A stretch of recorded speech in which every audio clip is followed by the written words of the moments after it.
What is this? Sarah, what are you doing? Don't go. Please don't leave me.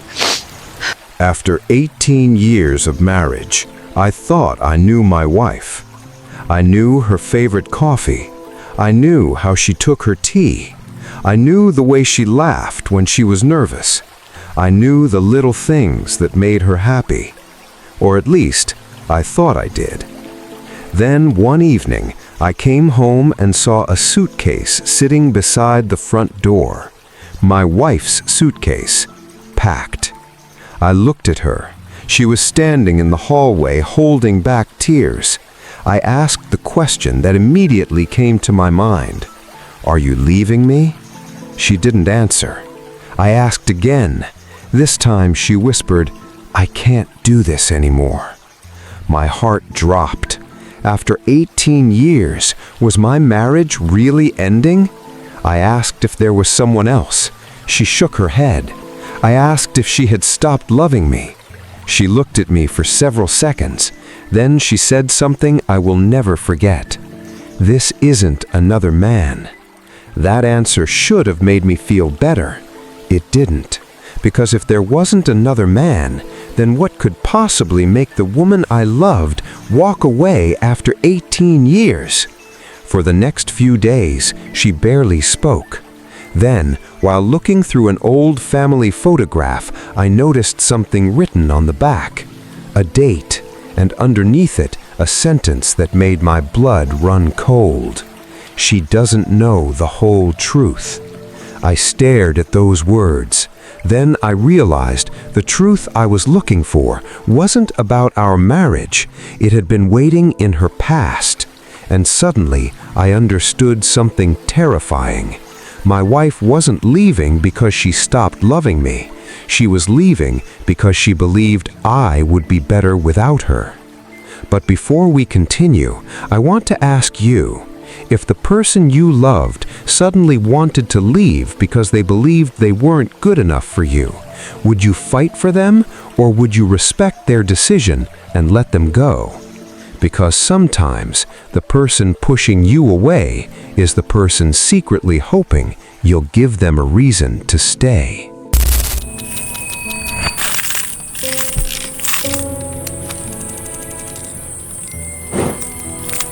For 18 years, I thought I knew my wife. We had built a life together, a home, a family, 1,000 ordinary memories that somehow became the most important parts of our lives. We had survived difficult years before, financial problems, arguments, long nights when neither of us knew what to say, but we always found our way back to each other. Until that evening. I came home later than usual. The house was strangely quiet. I put my keys on the table and called out, "Honey, I'm home." No answer. Then I noticed it. A suitcase sitting beside the front door. Not an overnight bag, not a weekend bag. Her suitcase, packed completely. I stood there for several seconds, unable to move. Then my wife appeared at the end of the hallway. Her eyes were red. She had obviously been crying. I looked at the suitcase, then at her. "What's going on?" She didn't answer. I walked toward her. "Are you going somewhere?" She shook her head, then whispered, "Yes." My stomach tightened. "Where?" She shook her head. "I don't know yet." That answer frightened me more than anything else. I stepped closer. "Are you leaving me?" She finally looked into my eyes, and after 18 years of marriage, she said, "I think I have to." I felt like the floor had disappeared beneath me.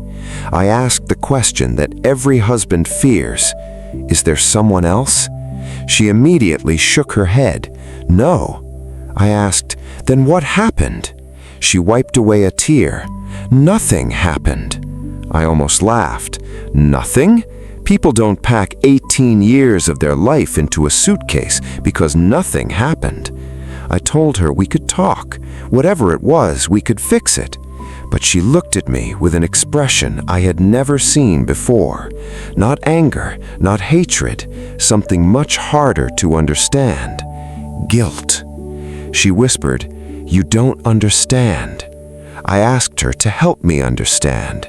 She looked toward the suitcase, then back at me. "I've been thinking about this for a long time." My heart sank. I suddenly remembered every strange moment from the past few months. The nights she stayed awake after I went to bed, the times she seemed distant, the way she sometimes stared at old photographs for no obvious reason. I had noticed all of it. I just never imagined what it meant. I reached for her hand. She pulled away. Then she said something completely confused me. "You're too good to me." I stared at her. "What does that mean?" She couldn't answer. Instead, she picked up the suitcase, and as she walked toward the door, I realized I wasn't losing my wife because of another man. I was losing her because she believed I would be better without her. And I had no idea why.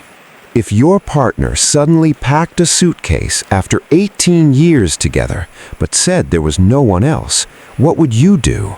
Would you fight to understand, or would you let them walk away? I didn't sleep that night.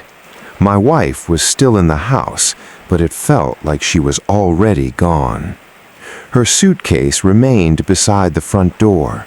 I kept staring at it, wondering how 18 years could suddenly feel so fragile. The next morning, she left for work without saying much. Before she walked out, I asked her one last question. "Is this really what you want?"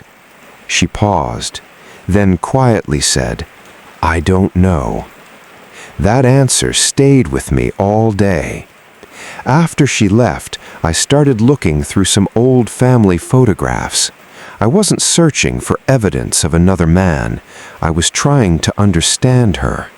Maybe there was something I had missed, something from our past, something she had been carrying alone.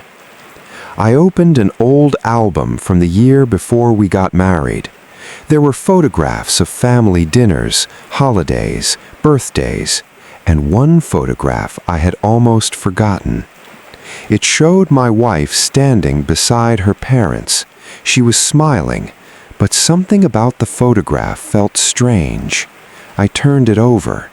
There was handwriting on the back. I recognized my wife's handwriting. A date, September 14, 2006. Then underneath it, 5 words. She doesn't know the whole truth. I froze. Who was she? My wife? Someone else? I read it again. The handwriting was definitely hers, but I had no memory of ever seeing those words. I looked through the rest of the album. Nothing. Then I noticed another photograph tucked behind the first one. This picture was older, much older. It showed my wife's family standing outside a small house I had never seen before. There were 4 people in the photograph: her parents, her older brother, and a young woman I didn't recognize. I turned the photograph over.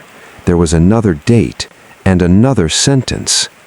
"Promise me she never finds out." My hands went cold. For 18 years, I had believed I knew my wife's family. I had attended birthdays, Christmas dinners, family reunions. I had heard stories about her childhood. But somehow, there was an entire chapter I had never heard about. I called my wife. She answered after several rings. I asked her, "Who is the woman in this photograph?" There was silence on the other end. Not confusion, not surprise. Silence. Then I heard her breathing change. She finally whispered, "Where did you find that?" I looked at the photograph again. In the old album. Another long silence. Then she said, "Please don't ask me about this over the phone." My heart started pounding. "Why?" She didn't answer. Instead, she said, "When I get home, I'll tell you everything." Then she hung up. I sat there staring at the photograph. For the first time, I realized something. The suitcase by the door wasn't the beginning of this story. It was the consequence of something that had happened years before I ever knew her. And whatever was written on the back of that photograph had been waiting for us to find it. If you found an old photograph revealing that your partner had hidden an important part of their family history from you, would you investigate before they came home? Or would you wait and let them tell you themselves? When my wife came home that evening, she didn't take off her coat. She simply stood by the kitchen counter and looked at the photograph I had placed in front of her. For almost a minute, neither of us spoke. Then I asked, "Who is she?" My wife closed her eyes. I could see the answer hurting her before she even said it. Her name was Emily. I had never heard that name before. I asked who Emily was. My wife sat down. Then she told me something about her family that I had never known. Emily had been her older brother's girlfriend many years ago. But she wasn't just someone who had briefly entered their lives. She had become part of a secret that the entire family agreed never to discuss. Years before my wife and I met, Emily had discovered something about her father, something that could have destroyed the family. Instead of confronting him, the family decided to keep it hidden. My wife was young at the time. She didn't understand everything, but she knew something was wrong. She remembered arguments behind closed doors. She remembered her mother crying, and she remembered being told, "Some things are better left in the past."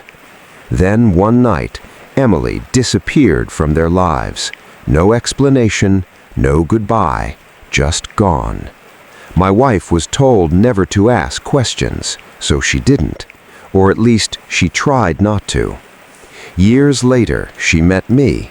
We fell in love, we married, we built our life together, and she thought the past had finally stayed where it belonged, until something happened that brought it all back.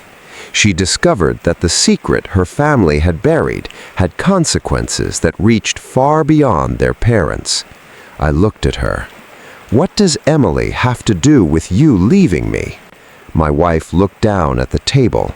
Then she whispered, "Everything." My heart sank. She explained that she had spent years believing she was responsible for protecting her family's secret. She had promised her mother she would never reveal it. But recently, she had learned that someone had finally discovered the truth, and that person was looking for her. I asked who. She didn't answer. Instead, she opened her phone and showed me a message. It was from an unknown number. Only one sentence. "You can't hide what your family did forever." I stared at the screen. Suddenly, the suitcase by the door made sense. She wasn't leaving because she hated our marriage. She wasn't leaving because she had found someone else. She was leaving because she believed her family's past was about to destroy the life we had built. And she thought the only way to protect me was to disappear before I became involved. I looked at her and said, "You keep saying you're protecting me." She started crying. I reached across the table. "But you never asked me if I wanted to be protected." She looked at me, and for the first time that evening, she didn't have an answer. Because the secret she had spent years carrying alone was finally standing between us. And now I had to decide whether I was going to let her carry it alone or ask her to tell me everything. I looked at the message on her phone again. "You can't hide what your family did forever." I asked her who had sent it. This time she didn't avoid the question. She took a deep breath. Then she said, "Emily." I stared at her. The woman from the photograph, the woman whose name I had never heard in 18 years. My wife told me that Emily hadn't disappeared. She had left because of what happened inside her family. Years later, Emily had finally discovered the complete truth, and when she did, she came looking for the only person she believed still knew what had happened, my wife. I asked what her family had done. She began to cry. Her father had made a decision years ago that had permanently damaged Emily's life. Her mother knew, her brother knew, and eventually my wife learned enough to understand what had really happened. But instead of confronting it, the family chose silence. My wife had been young, she was terrified, and she made a promise to her mother: never tell anyone, not even me. Especially not me, because by the time she met me, she believed the secret was buried forever. But it wasn't. Emily had spent years searching for answers, and now she wanted my wife to finally tell the truth. I asked, "So why are you leaving me?" My wife looked at me through tears. "Because if I tell you, you become part of it." I shook my head. "I'm already part of it." She looked confused. I continued, "I've been your husband for 18 years. I've been part of your life for 18 years. You don't get to decide that I should walk away from you just because the truth is painful." She looked down. Then she finally said what she had been afraid to say. "I'm scared you'll see me differently." That sentence broke something inside me, because suddenly I understood. She wasn't afraid that I would hate her. She was afraid that once I knew everything, I would realize she wasn't the woman I thought she was. I reached across the table. "I might see you differently." She looked at me. I continued, "But differently doesn't mean less." She started crying, and for the first time since I had come home and seen that suitcase, she let me hold her hand. Then she told me the final part. The reason she had packed her suitcase wasn't because Emily had threatened her. It was because my wife had decided she would take the blame for the family's silence. She believed if she disappeared, Emily would stop searching, and I would remain safe. She thought leaving me was the last sacrifice she could make. I looked at the suitcase by the door, then back at my wife, and I finally understood the truth. She wasn't running away from our marriage. She was running away because she believed she didn't deserve to stay.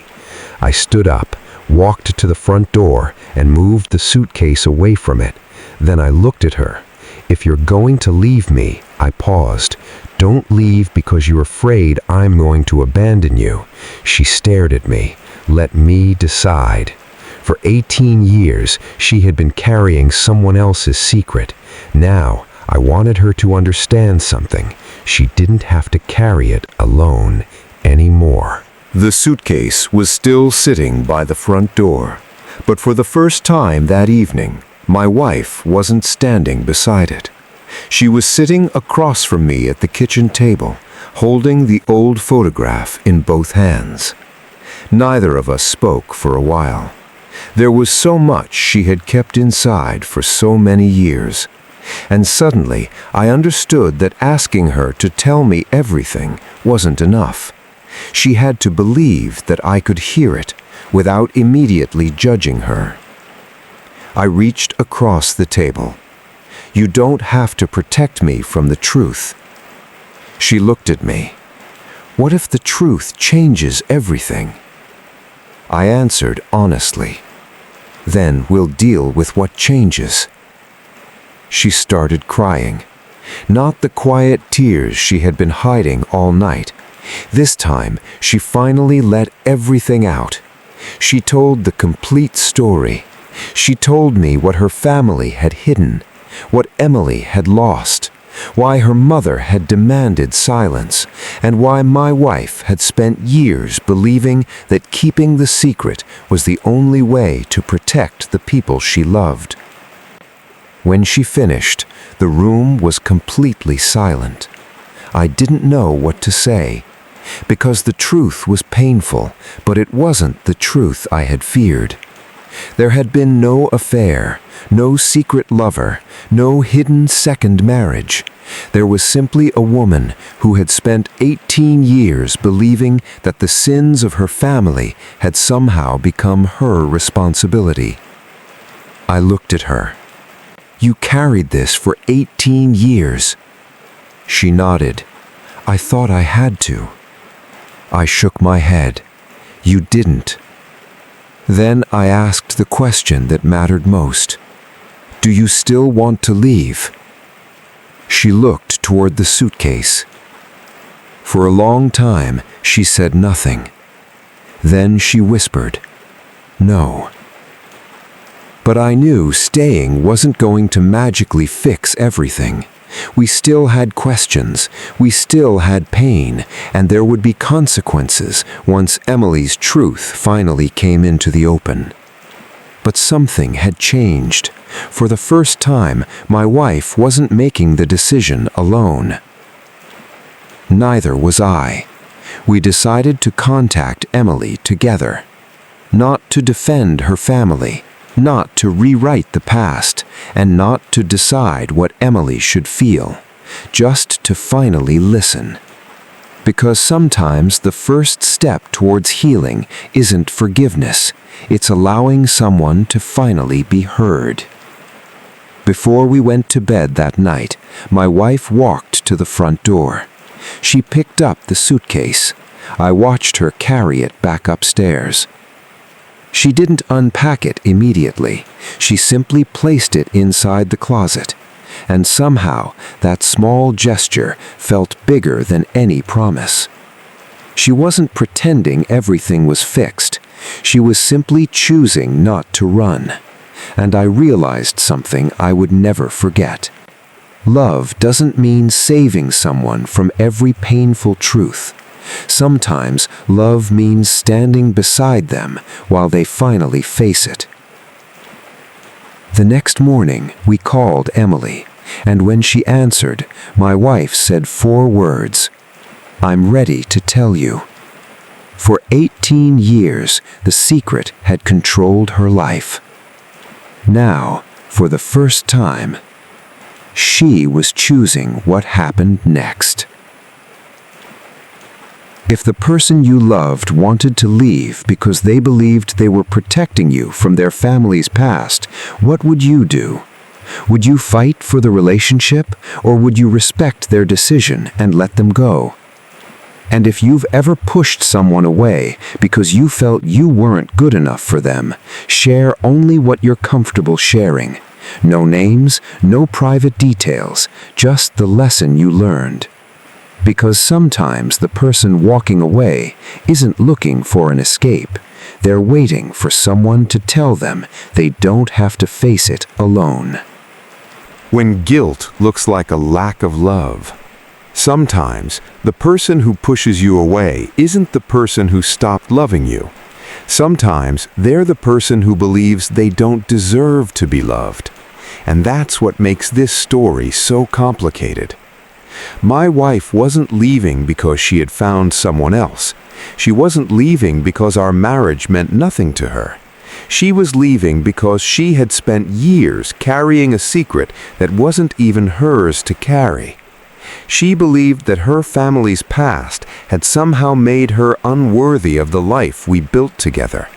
And eventually, guilt began to look like rejection. Sometimes people create distance because they're afraid. Afraid they'll hurt you. Afraid you'll discover something about them. Afraid you'll eventually regret choosing them. So instead of saying, "I'm scared you'll leave me," they say, "You deserve someone better." Instead of asking for help, they disappear. From the outside, it looks like they don't care. But inside, they may be fighting a completely different battle.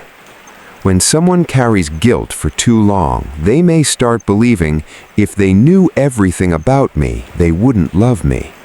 That belief can become powerful enough to destroy something they actually want to keep. They may reject love before love gets the chance to reject them. They may leave first because leaving feels safer than being abandoned later.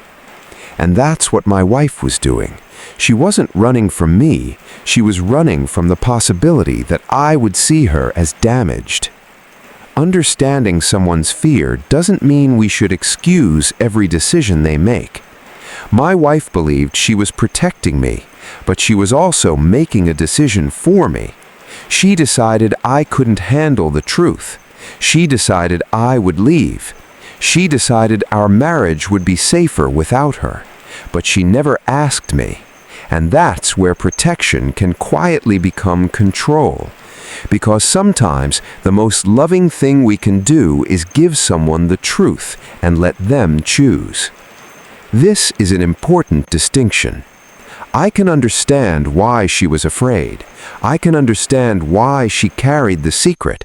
I can understand why she thought leaving was the only solution. But that doesn't mean leaving without giving me a choice was the right decision. Two things can be true at the same time. She was hurting, and I was hurt by what she did. Understanding doesn't erase consequences. They need to be heard. My wife didn't need me to erase her family's past. I couldn't do that. She didn't need me to tell her everything was okay. It wasn't. What she needed was the freedom to finally tell the truth without deciding in advance how I would react. And perhaps that's what real love looks like. Not, I'll fix everything for you, but tell me the truth, then we'll decide what happens next. The person you love suddenly wants to leave you. There is no affair, no betrayal, no other person. They simply believe they're not good enough for you because of something painful in their past. Would you fight for them, or would you respect their decision and let them go? And if you've ever pushed someone away because you felt unworthy of their love, share only what you're comfortable sharing. No names, no private details, just the lesson you learned. Because someone reading your comment may be silently fighting the same battle. That night, the suitcase remained upstairs, but something had changed. My wife wasn't packing anymore. She wasn't running. And for the first time in years, she wasn't trying to carry her family secret by herself. We both knew that staying didn't magically solve everything. There would still be difficult conversations. There would be questions. There would be a past we couldn't change. But now, we would face it together. I finally understood that my wife's greatest fear wasn't losing me. It was believing that if I knew everything about her past, I would choose to leave. And perhaps that's what guilt does. It convinces us that we're unworthy of the very love we're desperate to keep.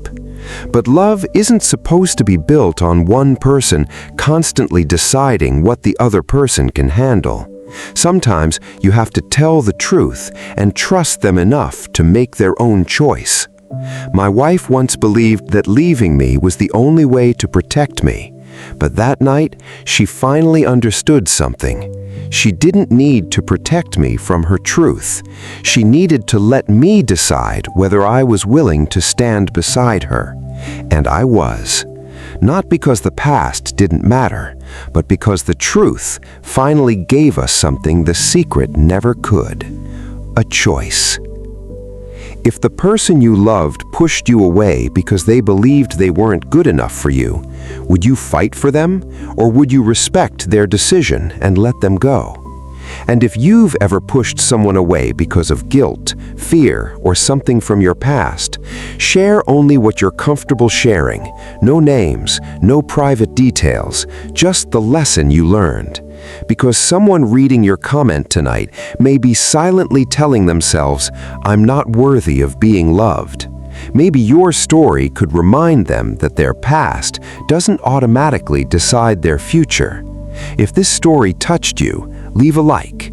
Share it with someone who might need to hear it. Subscribe to Tribal Survival Feast for a new emotional story every week. Because here, we don't just tell stories, we try to understand the people behind them. Every secret has a story, and every story deserves a choice.